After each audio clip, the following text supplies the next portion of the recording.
नमस्ते। आज मैं आपको बताने जा रही हूँ कि मैं अपनी बीएड की कॉपी कैसे लिखती हूँ। मतलब अभी मेरे एग्ज़ाम चल रहे हैं तो मैं अपनी आंसर राइटिंग कैसे करती हूँ।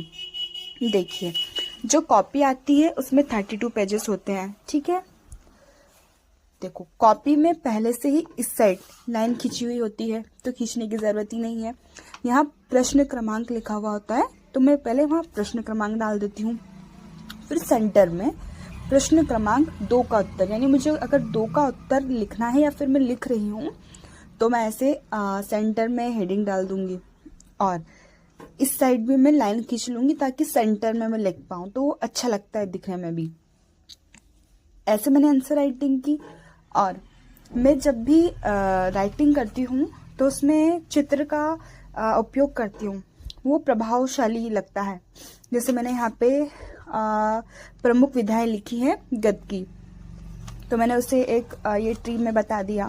मुझे लेख को बताना था तो मैंने इस तरीके से लेख को बता दिया। ऐसे ये मेथड में यूज़ करती हूँ तो वो अच्छा लगता है। और एक और बात, जैसे कॉपी है उसमें मैं 3 पैराग्राफ से ज़्यादा नहीं लिखती। एक पैराग्राफ लिख दिया, जैसे आत्मकथा के बारे में मैं लिख रही हूँ तो एक पैरा किया, उसके नीचे से दूसरा पैरा चालू कर दिया, फिर 3 पैरा। एक पेज में केवल मैं 3 ही पैराग्राफ लिखती हूँ। और अगर पैराग्राफ मुझे नहीं लिखना होता है तो मैं ऐसे पॉइंट टू पॉइंट आंसर लिखती हूँ। ये ऐसे पॉइंट टू पॉइंट लिखती हूँ और चित्र का उपयोग करती हूँ समझाने के लिए चीज़ों को। ये चित्र का उपयोग किया मैंने।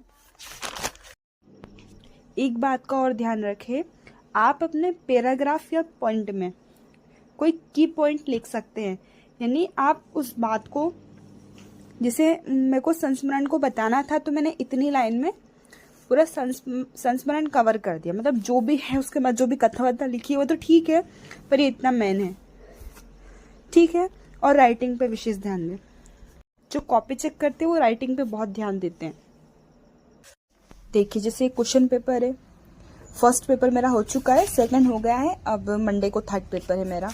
तो इसमें 5 प्रश्नों के उत्तर देने होते हैं, 11 क्वेश्चन दिए हुए होते हैं। हमारे पास पर्याप्त समय होता है, 3 घंटे हमें मिलते हैं। उसमें से मैं प्रत्येक क्वेश्चन को 30 से 35 मिनट देती हूँ। और अगर आप प्रत्येक क्वेश्चन में अगर 4 से मतलब 5 पेज अगर लिखेंगे, 6 तक भी जाएंगे, तो अगर वो एक पेज पे 3 नंबर भी दे रहे हैं तो यानी अगर आप 5 पेज सही तरीके से लिख रहे हो तो प्रत्येक